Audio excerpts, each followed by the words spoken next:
மானார் வள்ளலார் ஆகியோரின் உண்மையை மெய்ப்பொருள் கருத்துக்களை கற்றறிந்த சான்றோர் மட்டுமன்றே பாமர மக்களும் அறியும் வண்ணம் வேதாத்திரி மகர்ஷி புத்துயிர் அளிக்கின்றார்.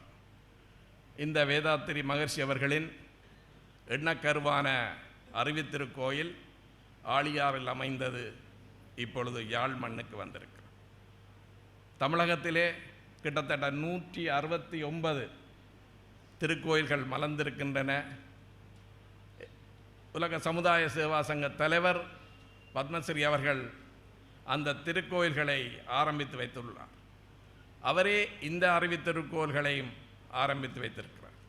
இந்த அறிவித்திருக்கோயில் ஆரம்பிப்பதற்காக இந்த காணியை 5 வரப்பு காணியை எனது துணைவியாரின் மைத்திரி அவர்களிடம் இருந்து பெற்றுக்கொண்டேன். அவர் விலை பேசவில்லை, என்னுடன் மனவள கலை பேசினார். நான் இந்த ஒரு நல்ல நோக்கத்துக்காக காணி வேண்டும் என்று சொன்னேன். அப்பொழுது அவரது கணவர் டாக்டர் மாணிக்கராஜா சொன்னார், முருகானந்தன், எந்த இடத்தில் கையெழுத்து போட வேண்டும் என்று சொல்லுங்கள், அந்த இடத்தில் போட்டுவிட்டு நான் லண்டன் செல்கிறேன் என்று சொன்னார். அதற்குரிய பணம் இன்று பிரவுன் ரோட்டிலே உள்ள விலை மதிப்பு உங்களுக்கு அனைவருக்கும் தெரியும். அது இல்லாத பெறுமதி ஒரு அரைவாசிக்கு குறைந்த தொகையைத்தான் நான் கொடுத்துள்ளேன். அந்த வகையிலே அவர்களுக்கு நான் இந்த இடத்திலே நன்றி சொல்ல கடமைப்பட்டிருக்கிறேன். அவர்கள் குடும்பம் வாழ்க வளமுடன். அத்திவாரம் தைப்பூச திருநாளிலே போடப்பட்டது. இந்த வரைஞர், கட்டிட கலைஞர் ஆண்டன் என்பவர் தான் இதை வரைந்தார். இந்த கட்டிடம் ஆரம்பித்து 9 மாதங்கள் தான் ஆகிறது. இந்த இடத்தில் நான் பொறியியலாளர் சஞ்சீவனை பாராட்டி ஆக வேண்டும். உண்மையில் அவர்கள் எடுத்துக்கொண்ட முயற்சி ஒரு சாதாரண முயற்சி இல்லை. சில நாட்களிலே 70 பேரை தாண்டி வேலை செய்தார்கள். எனது அறங்காவலர் மயூரநாதன் செல்வர் பணம் போட்டுக்கொண்டே இருக்கும் பொழுது கேட்பார், இனிமேல் நான் உன்னுடன் பேச மாட்டேன், ஏன்னா நீ ஓப்பன் பட்ஜெட் வச்சிருக்கிறீரன். காரணம், இந்த திகதியை நாங்கள் நிர்ணயம் செய்துவிட்டோம். அதற்காக அவர்கள் உழைத்த உழைப்பு நிச்சயமாக இப்பொழுது கூறினாலும் கண்ணீர் வருகிறது. அவ்வளவு தூரம் அவர்கள் உழைத்தார்கள். நான் நேரில் வந்து பார்த்திருக்கிறேன். எனது உபதலைவர் குழந்தைவேலையா பார்த்திருக்கிறார். அவர்கள் இரவு பகலாக சில நாட்களில் அவர்கள் 4 மணிக்கு கூட தூங்கியிருக்க மாட்டார். எனவே அவர்களை இந்த இடத்தில் நான் பாராட்டுகிறேன். நிச்சயமாக அவர்களும் அவர்கள் குடும்பமும் நிச்சயமாக வேதாத்திரி மகர்ஷியின் அருட்பார்வை நிச்சயமாக அவர்களுக்கு நிச்சயமாக கிடைக்கும் என்பதை இந்த தருணத்தில் சொல்லி வைக்க விரும்புகிறேன். அவர்கள் அனைவரும் வாழ்க வளமுடன். அது மட்டுமல்ல, இந்த ஒவ்வொரு செங்கல்லும் அசைவதற்கு காரணம், ஒவ்வொரு அங்குலமாக அசைவதற்கு காரணமாக இருந்த, குறிப்பாக இந்த இடத்தில் நான் நிச்சயமாக பெருமைப்படுத்த வேண்டும், உபதலைவராக இருக்கக்கூடிய அன்னை நாகாவுட்சிட்டி உரிமையாளர் எனது மைத்துனர் குழந்தைவேல் ஐயா அவர்கள் தாராள மனப்பான்மையுடன், அது எத்தனை கோடி என்று நான் சொல்ல முடியாது, தாராள மனப்பான்மையுடன் கேட்ட நேரமெல்லாம் கொடுத்து உதவி இந்த கட்டிடம் அமைவதற்கு காரணகத்தாக இருந்தவரை நான் இந்த இடத்தில் பாராட்ட வேண்டும். அது மட்டுமல்ல, நான் ஒவ்வொரு சொன்ன இடத்திலே அதை மதித்து என்று மங்கள விளக்கேற்றிய ஆர்க்கேஞ்சல் அவர் கூட இப்போ கூட ஒரு நன்கொடை தந்திருக்கிறார். 1 லட்சம் தந்திருக்கிறார்கள். முதல் 11 லட்சம் தந்தவர், இப்பொழுது 1 லட்சம் தந்திருக்கிறார்கள். நான் நினைக்கிறேன், இது எப்படி வந்தது என்று எனக்கு தெரியவில்லை. எனது உறவினர்கள், எனது நண்பர்கள், எனது நிறுவனம் உட்பட மிகப்பெரிய தொகையை இதற்காக ஒதுக்கியிருக்கிறார்கள். எனவே அவர்களுக்கும் இந்த நேரத்தில் எனது பாராட்டையும் வணக்கத்தையும் தெரிவித்துக்கொண்டு, தலைமுறையை நீடிக்காமல் இத்துடன் நான் இந்த தலைமுறையை நிறைவு செய்கிறேன். நான் மறை கற்றவர்கள் ஞானி அல்ல, நான் மறைய கற்றவர்கள் ஞானி என்று சொல்லி நிறைவு செய்கிறேன். நன்றி, வணக்கம், வாழ்க வளம். வேதாத்திரிய வேதத்தின் விசேடங்களையும் அதன் மகிமைகளையும் தலையாயதாய் தன் தலைமை உரையில் தந்து சென்ற மனவள கலை பேராசிரியர் அருள்நிதி சி. முருகானந்தவேல் அவர்களுக்கு எமது மனமார்ந்த நன்றி. பாய் விரித்து படுத்தவனும் வாய் திறந்து தூங்குகிறான். பஞ்சணியில் நான் படுத்தும் நெஞ்சிலோர் அமைதியில்லை என்ற வரிகள் மன அமைதியின் அவசியத்தை உணர்த்துகிறது. மனவளக்கலை மன அமைதிக்கு, மாநிலத்து அமைதிக்கு எத்துணை உறுதி பயக்கும் என்பதை உணர்த்த மன அமைதிக்கு மனவளக்கலை என்ற பொருளில் சிறப்புரையாற்ற வருகிறார் தமிழ்நாட்டைச் சேர்ந்த மனவளக்கலை பேராசிரியர் அருள்நிதி எஸ். இந்திரா அவர்கள்.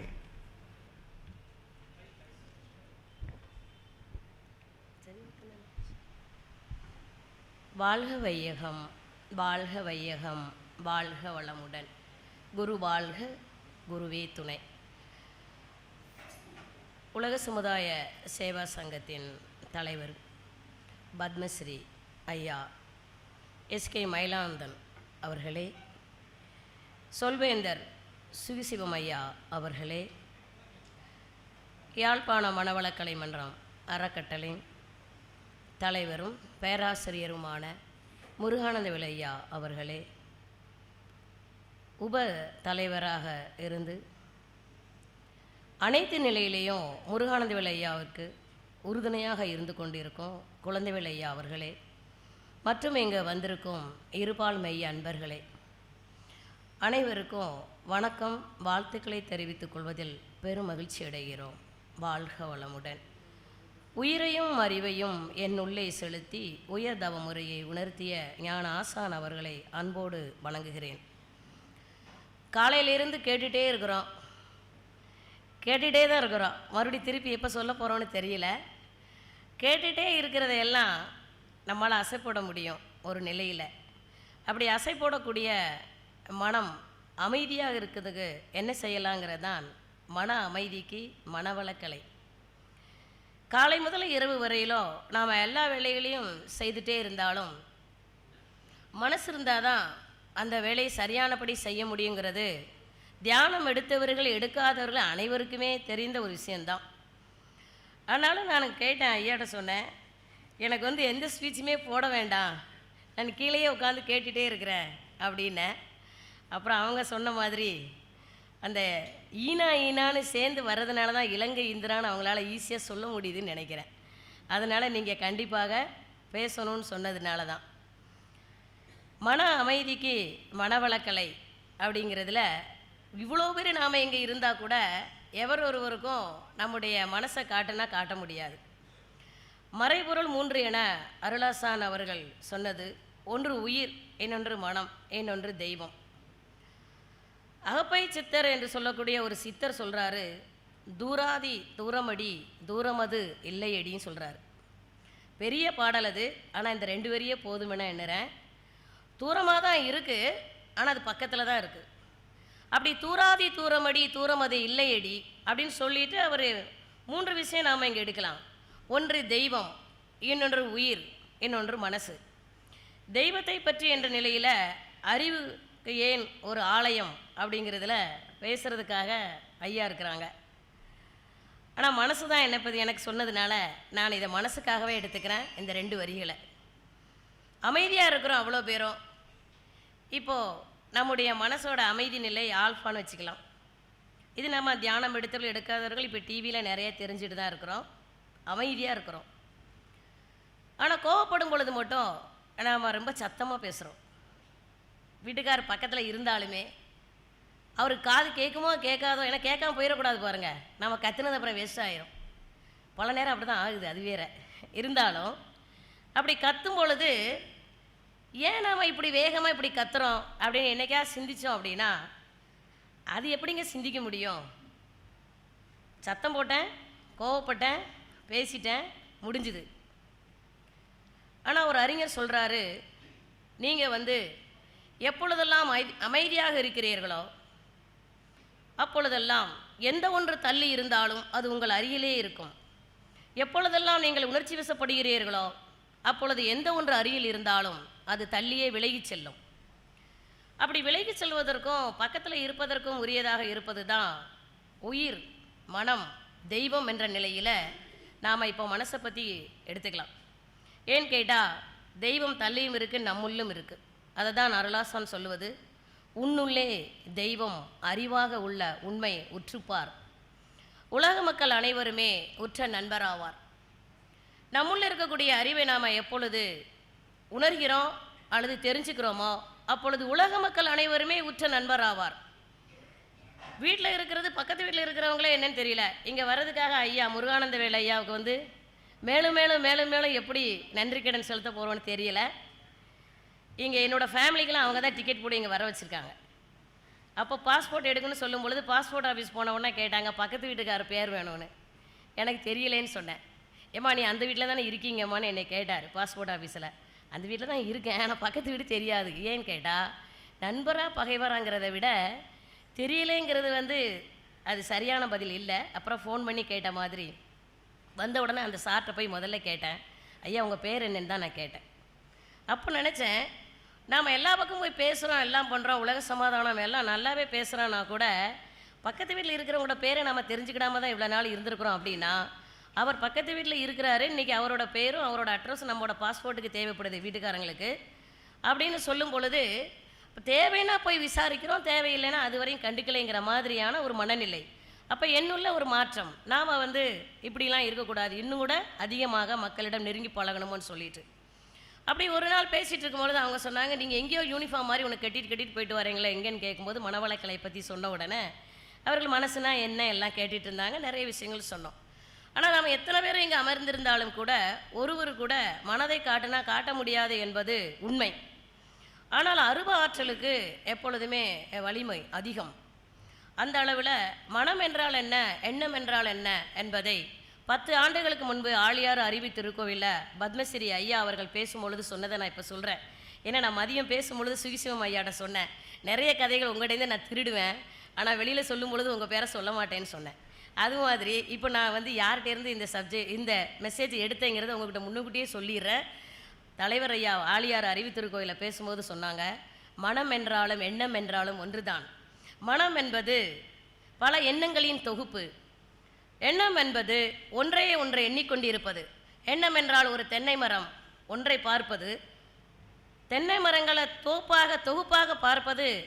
அது எப்படி தொகுத்து நிறைய மரங்களை பார்க்குறோமோ அது நம்முடைய மனம் எண்ணங்களின் தொகுப்புன்னு ஒரு உதாரணம் சொன்னாங்க. அந்த மாதிரி நம்முடைய மனம் ஒன்றே எண்ணிக்கொண்டிருந்தால் அது எண்ணம் என்றும், பல எண்ணங்களின் தொகுப்பு நம்முடைய மனமாகவும் இருந்தாலும் கூட அந்த எண்ணங்களை நாம் ஒன்று கூட காட்ட முடிவதில்லை. அது செயலாகும் பொழுது மனம் அமைதி அடைகிறது. எப்பொழுது அது செயலுக்கு வரவில்லையோ அப்பொழுது மனம் கவலைப்படுகிறது அல்லது சினப்படுகிறது. இப்போ நம்முடைய எல்லா எண்ணங்களும் ஆசைகளாக வெளிப்படுகிறது என்றால் ஆசான் அருட்தந்தை அவர்கள் தான் சொன்னாங்க, அவா முதல் அருகுண ஆளுமை பேறு அடைந்தவர்கள் சிவா என்ற அக்கணமே சேர்ந்திடுவார் மெய்ப்பொருளோடுன்னு சொன்னார். மெய்ப்பொருளோடு நாம் இணைத்துக் கொள்வதற்கு உரியது 6 தீய குணங்களை நம்மிடமிருந்து எடுப்பது. நம்மிடம் என்றால் எங்கு இருக்கிறது? நம்முடைய மனதில் தான் உள்ளது. அப்படி எடுக்கவில்லை என்றால் அவா முதல் அருகுண ஆளுமை பேறு அடையாதவர்கள் சிவா என்று பல 100 ஜெபித்தாலும் அருள் அடையார். அப்போ அருள் அடையக்கூடியதும் அடையாதும் யாரிடம் இருக்கிறது என்றால் அவரவரின் மனதில் இருக்கக்கூடிய பதிவுகளை கொண்ட குணங்கள் தான் இருக்குது. அப்படி பதிவுகளை கொண்ட குணங்களில் அதிகமாக ஒவ்வொரு மனிதருக்குள்ளும் இருக்கக்கூடிய விரும்பக்கூடிய ஒன்று அமைதி தான். இவ்வளோ பேர்ட்டையும் கேட்டால் எல்லோரும் மகிழ்ச்சியாக இருக்கணும், சந்தோஷமாக இருக்கணும் தான் சொல்லுவோம். அப்படி நாம் அனைவருமே மகிழ்ச்சியாக சந்தோஷமாக இன்றும் நாளையும் இருப்பது உறுதி.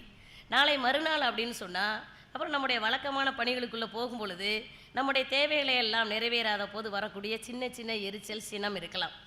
ஆனால் மனம் என்பது நம்மிடமே இருப்பதை நாம் எந்த அளவிற்கு அதை பயன்படுத்த வேண்டும் என்பதை காலையில் அந்த ஸ்கூலில் இருக்கக்கூடிய ஒரு பாடசாலையிலுடைய அதிபர் அழகாக சொன்னார். அந்த மாதிரி நம்முடைய மனவளக்கலையில் மனம் பற்றிய சிந்தனை மிக தெளிவாக ஐயப்படாது அகத்து அது உணர்வானை என்று சொன்ன மாதிரி கொஞ்சம் கூட சந்தேகம் இல்லாமல் மனதை பற்றிய ஒரு விளக்கம் தருவது மனவளக்கலை யோகா. அதில் அமைதி எப்படி வரும் என்றால் தூங்கிக் கொண்டே இருந்தால் மனம் அமைதி அடையும், தியானம் செய்தால் மனம் அமைதி அடையும். அதற்காக எப்போதும் தியானம் செஞ்சுட்டு இருக்க முடியாது, எப்போதும் தூங்கிட்டு இருக்க முடியாது. ஆனால் இதுக்கு 2க்கும் இடையில் தியானம் செய்ததனுடைய அந்த அமைதி தன்மையை அன்று நாள் முழுவதும் நாம் தக்க வைத்துக் கொள்வதற்காக பயிற்சிகளும் இங்கு அளிக்கப்படுவதனால தியானத்தின் மூலம் பெறப்படுவது அமைதி, அமைதியை தக்க வைத்துக் கொள்வதற்குரியது அகத்தாய்வு செய்யும் பொழுது ஏற்படக்கூடிய குணநலப்பேறு என்று சொல்லக்கூடிய 6 தீய குணங்களை நாம் நீக்கும் பொழுது கிடைப்பது இறை உணர்வு. அப்போ இறை உணர்வு என்பது காட்ட முடியுமா என்றால் அதை நாம் அனுபவிக்க முடியும். இருந்தாலும் எல்லாமே நம்மிடமே இருக்கிறது, மிக மிக அருகில். தூராதி தூரமடி தூரமது இல்லையடி என்றால் எதையெல்லாம் தள்ளி இருக்கிறது என்று நாம் மனதால் எண்ணினால் அதெல்லாம் தள்ளியும், எதெல்லாம் நம் அருகில் இருக்கிறது என்று எண்ணினால் அது நம் அருகிலுமே தான். அந்த அளவில் இன்று நேற்று ஈவினிங் நாங்கள் இங்கே வரும்பொழுது, ஈவினிங் சொல்ல முடியாது, முந்தா நாள் வியாழக்கிழமையிலேருந்து நாங்கள் பார்த்துட்டே தான் இருக்கிறோம். எவ்வளோ பேர், எவ்வளோ உழைப்பு, எப்படி இவங்களாலலாம் இப்படியெல்லாம் செய்ய முடியுது. அறிவித்திருக்கோயில்லை நம்மளால் எதையுமே செய்ய முடியாது, நம்மளால் கால் தூசி கூட இல்லைன்னு தான் நான் நினச்சிட்டு இருந்தேன். அந்த அளவிற்கான ஒரு உழைப்பை முருகானந்தவேல் ஐயா வீட்டில் குடும்பத்தினர்கள் அத்தனை பேரும், அவர்களை சார்ந்தவர்களும், அதுபோக இங்கே வந்த மன்றத்து அன்பர்கள் வவுனியாவிலிருந்து எல்லா இடங்கள்லேருந்து வந்திருந்தாங்க. எப்படி இவர்களால் செய்ய முடிந்தது என்று எண்ணி பார்க்கும் பொழுது இந்த அகப்பை சித்தர் சொன்னது தான் மனதில் வந்தது. அதாவது ஒன்றை நாம் அருகில் இருந்து பார்க்க தொடங்கும் பொழுது அது எவ்வளவு தள்ளி இருந்தாலும் அது நம்முள்ளே தான் இருப்பதாக எண்ணம். ஒன்று பக்கத்தில் இருந்தால், நாம் உணர்ச்சி நிலையில் இருந்தால் அது ரிப்பல்சிவாக வெளியில் தள்ளும் காந்த ஆற்றல் மாதிரி. அப்போது வெளியில் தள்ளுவதும் ஈர்ப்புக்குரியதும் என்று நாம் பார்க்கும் பொழுது அலைச்சுழல் வேகம் குறைய குறைய குறைய ஈர்ப்புக்குட்பட்டதும், எப்பொழுதெல்லாம் மன அலைச்சுழல் வேகம் அதிகரிக்கிறதோ அப்பொழுதெல்லாம் விளக்குமாற்றலாகவும் இருப்பதனால நம்முடைய மனம் உணர்ச்சி வயப்பட்ட நிலையில் இருக்கும் பொழுது அது எவ்வளவு அருகில் இருந்தாலும் தள்ளியும், அமைதி நிலையில் இருக்கும் பொழுது எவ்வளவு தள்ளி இருந்தாலும் அது நம்ம அருகிலும் இருப்பதாக இருக்கும் நிலையில தான் அவர்கள் லண்டனில் உலகத்தில் எந்தெந்த இடத்துல இருந்தெல்லாமோ வந்திருக்கிறதா சொன்னாங்க. குறிப்பாக லண்டனில் ஐயாவோட உறவினர்கள் எனக்கு தெரிஞ்சதுனால நான் சொல்கிறேன், அவர்கள் இருப்பது வேண்டுமானால் லண்டனில் இருக்கலாம், ஆனால் அவர்கள் அருகில் இருந்தது இந்த அறிவி திருக்கோவில். இந்த அறிவி திருக்கோவிலுக்கு போய் நாம் எல்லாம் செய்யணுங்கிற அந்த உணர்வு ஒவ்வொருத்தரும் மனசுலையும் அருகில் இருந்ததுனால தான் அவர்கள் தள்ளி இருந்தாலும் பொருள் உதவி கொடுத்ததோடு மட்டுமல்லாமல் தன்னுடைய ஆற்றலை, உடல் உழைப்பை இங்கு கொடுக்கும் பொழுது நான் எண்ணி பார்த்தேன், எப்படி இவர்களால் இவ்வளோ அருகில் வர முடிந்தது என்றால் இவர்கள் மனதால் எண்ணத்தால் அறிவி திருக்கோயிலுடன் தன்னை தானே இணைத்து கொண்டவர்களாக இருந்ததுனால தான் ஒவ்வொருவரும் அந்த குடும்பத்தில் அத்தனை தொண்டு உள்ளத்துடன் இருக்க முடிகிறது. அதே மாதிரி தான் குடும்பத்திற்குள் வரும் பொழுது, நான் ஐயா பற்றி சொல்கிறேன்னு நினைக்க வேண்டாம், எங்கள் வீட்டையும் பற்றி அப்பப்போ நான் சொல்லிடுறேன். அதனால் குடும்பத்துக்குள்ளேயும் நாம் வர்றோம் அப்படின்னா சின்ன அது ஒரு பொருளை எடுக்க போகிறோம், கிடைக்கலனாலும் எரிச்சலாக வரும், உணர்ச்சி நிலைக்குள்ளே போகிறோம். நான் ஒரு நாள் அவசரமாக மன்றத்துக்கு கிளம்பி போயிட்டு இருக்கும்பொழுது தலை சீவுறதுக்காக சீப்பை தேடி தேடி பார்த்தேன். பெரியவன்கிட்ட போய் கேட்டேன், இல்லை சீப்பை பார்த்தியாலேன்னு கேட்டேன். சீப்பை பார்த்தியாலேன்னு கேட்கல, இப்போ திருந்திட்டேன். சாரி, அவன்கிட்ட நான் கேட்டேன், சீப்பை எடுத்தியாலேன்னு கேட்டேன். அவன் சொன்னான், நான் என்ன திருடனான்னு கேட்டான். நான் சொன்னேன், அப்போ எப்படிடா கேட்கணும் அப்படின்னேன். சீப்பை பார்த்தியான்னு கேட்கணும். சீப்பை பார்த்தியான்னு கேட்டால் பதில் வரும், எடுத்தியான்னு கேட்டால், அப்போ தமிழில் இவ்வளோ தூரம் இருக்கான்னு கேட்டால், தமிழ் மைக்கில் பேசுகிறதுனால மட்டும் இல்லை, அது வீட்லேயும் சரியானபடி பேசினா தான் அது பயனடைன்னு சொன்ன மாதிரி, அதிலிருந்து ஏதாவது ஒரு பொருள் காணவில்லை என்றால், காணவில்லை என்று சொல்வதை விட எனக்கு கொஞ்சம் தேடி எடுத்து கொடுத்துருங்கன்னு சொல்கிறது நல்லது. ஆனால் இப்படி சின்ன வார்த்தைகளின் மூலமாக கூட நம்முடைய அலைச்சுழல் வேகம், பொருளை தேடி காணவில்லை என்றால் கூட வேகம், இதெல்லாம் நம்ம கூட தேடி எடுத்துக்கலாம், இதை கடையில் போய் வேறு சீப்பு கூட வாங்கிக்கலாம். ஆனால் அது இல்லை. அப்படியே இருந்தாலும் எல்லாரும் என்னிடம் கேட்கக்கூடிய ஒரு கேள்வி என்னவென்றால், எப்படி நீங்கள் குடும்பத்தெல்லாம் விட்டுட்டு இங்கே வந்து இருக்கிறீங்க? ஆனால் அவங்கெல்லாம் வந்து இன்றைக்கி திருநெல்வேலியிலேருந்து வந்து எல்லோரும் என்னை பார்த்துட்டு சொன்னாங்க, நீங்கள் அங்கே இருக்கிறத விட இங்கே ஏன் ஓடி ஓடி வர்றீங்கன்னு தெரிஞ்சுக்கிட்டேன், முதல்ல நீங்கள் சமைக்கவே வேண்டாம். சாமி சொல்கிறாரு, பெற்ற பிள்ளைகளை வளர்க்கும் பெரும் சுமையும் சமைக்கும் மற்ற பொறுப்பும் குறைத்துன்னு சொல்கிறாரு. சாமிஜி சொன்னது என் மூலமாக தான் நிறைவேறிட்டு இருக்குன்னு நினைக்கிறேன். அந்த மாதிரி இங்கே விதவிதமான சாப்பாடு அதெல்லாம் தந்தாலும் கூட இவர்களுடைய அன்புக்கு இணை எதுவுமே இல்லை. எந்த அளவிற்கு நான் உலக நாடுகளில் எல்லாருமே தள்ளி தள்ளி இருந்தாலும் இங்கு இருக்கிறவர்களுடைய மனம் ஒவ்வொருத்தரிடம் இணைப்பாக இருக்கிறது என்றால் அது தூரமாக இல்லை, எல்லாமே அருகிலேயே இருப்பதினால் நாடு விட்டு நாடு கடந்து மக்கள் இருந்தாலும் கூட மன அளவில் அவர்கள் ஒருவருக்கு ஒருவர் அருகில் இருக்கிறதுனால தான் அவர்கள் பல ஆண்டுகளுக்கு ஒரு முறை சந்தித்தாலும் கூட அவர்களிடம் இருக்கக்கூடிய அந்த நெருக்கம், அன்பு குறைவதே இல்லை. அதே மாதிரியான ஒரு தன்மை ஒவ்வொருத்தரோட மனதிலும் வர வேண்டும் என்றால் நாம் தியானம் கண்டிப்பாக இங்கே எடுத்தவர்கள் இருக்கலாம், எடுக்காதவர்களும் இருக்கலாம். தியானம் எடுத்த பிறகு நம்மிடம் ஏற்படக்கூடிய மாற்றம் என்னவென்றால் எந்த ஒரு பிரிவும் நம்மிடத்தில் இருப்பதாக தெரியாது, எல்லாமே நம்மிடத்தில் இருப்பாக இருப்பதை நம்மால் அறிய முடியும். எப்பொழுது நம்முள் இருக்கும் இருப்பை நாம் உணர முடியவில்லையோ அதுவரையிலும் அது குறைவாகத்தான் தெரியும். காகம் வந்து எண்ணியது தன்னை, நான் ரொம்ப கருப்பாக இருக்கேன், நான் என்னை கடவுள் படைச்சிட்டாரு அப்படின்ட்டு அப்படியே அதுக்கு ஒரே வருத்தமாக. ஏன்னா மனிதர்களை சொல்ல முடியாது தானே, அதனால் பறவைகளே எடுத்துக்கலாம். ஆனால் இந்த கதை நான் எங்கேயோ ஒரு இடத்துல படித்தேன், யார்கிட்டையும் வாங்கலை. உடனே காகம் என்ன பண்ணிச்சு, அப்படியே பறந்து போயிட்டு ஒரு இடத்துல போய் நின்றுட்டு பார்க்குது, அங்கே ஒரு அன்ன பறவை இருக்குது. அன்னம் எவ்வளோ எப்படி ஒயிட்டாக இருக்கும், க்ளீனாக இருக்குது, வெள்ளை வெள்ளையர்னு. காகம் எண்ணியது, இந்த அன்னம் அவ்வளோ அழகாக இருக்குது, அவ்வளோ வெள்ளை வெள்ளையர்னு இருக்குது, கடவுள் நம்மளை போய் இப்படி படைச்சிட்டாரே, அது எவ்வளோ ஆனந்தமாக இருக்கும். உடனே அன்னப்பறவைகிட்ட போய் கேட்குது, அன்னப்பறவையே எவ்வளோ அழகாக இருக்கிற. அன்னப்பறவை சொல்லுது, நானும் உன்னை மாதிரியே தான் இருந்தேன், ரொம்ப ரொம்ப நம்ம இப்போ தான் நினச்சிட்டு இருந்தேன். ஆனால் பாரு, அன்னைக்கு பார்த்தேன் ஒரு கிளியை, அதுக்கு சிகப்பாக இருக்குது வாய்ப்பகுதி இல்லையா, அதுக்கு அழகு இருக்குது, பச்சை கலராக இருக்குது, 2 கலர் இதுக்கு என்ன அழகாக இருக்குது தெரியுமா கிளின்னு சொல்லிச்சான். உடனே இந்த காகம் கிளிகிட்ட போச்சு, நீ எவ்வளோ அழகாக இருக்கிற, அப்போ நீ ரொம்ப ஆனந்தமாக இருக்கிறியா? உடனே கிளி சொல்லிச்சு, ஆனந்தமாக தான் இருந்தேன் மயிலை பார்க்குற வரையிலும்.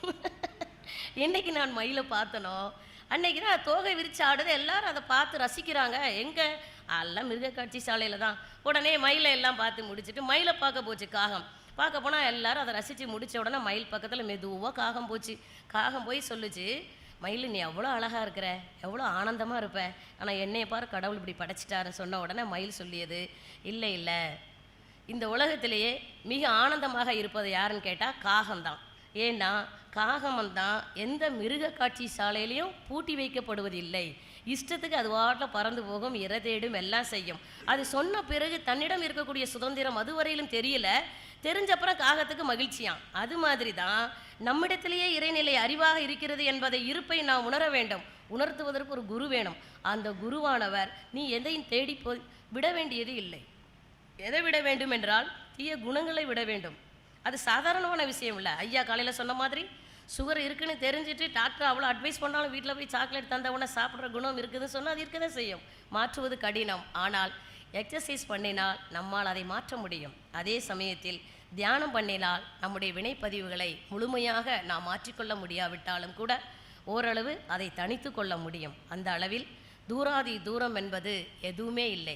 எல்லாமே நம்முடைய மனதில் நம் அருகிலேயே இருப்பது என்பதை நாம் எப்பொழுது உணர்ந்து கொள்ள முடியும் என்றால், நம்முள்ளே இருக்கும் உயிரை நம்முடைய மனமானது எப்பொழுது தியானத்தில் உணர்கிறதோ அப்பொழுது நம்முள் இருக்கும் உயிரை உணரும் பொழுது மனதின் தன்மை நமக்கு தெரிய வரும்.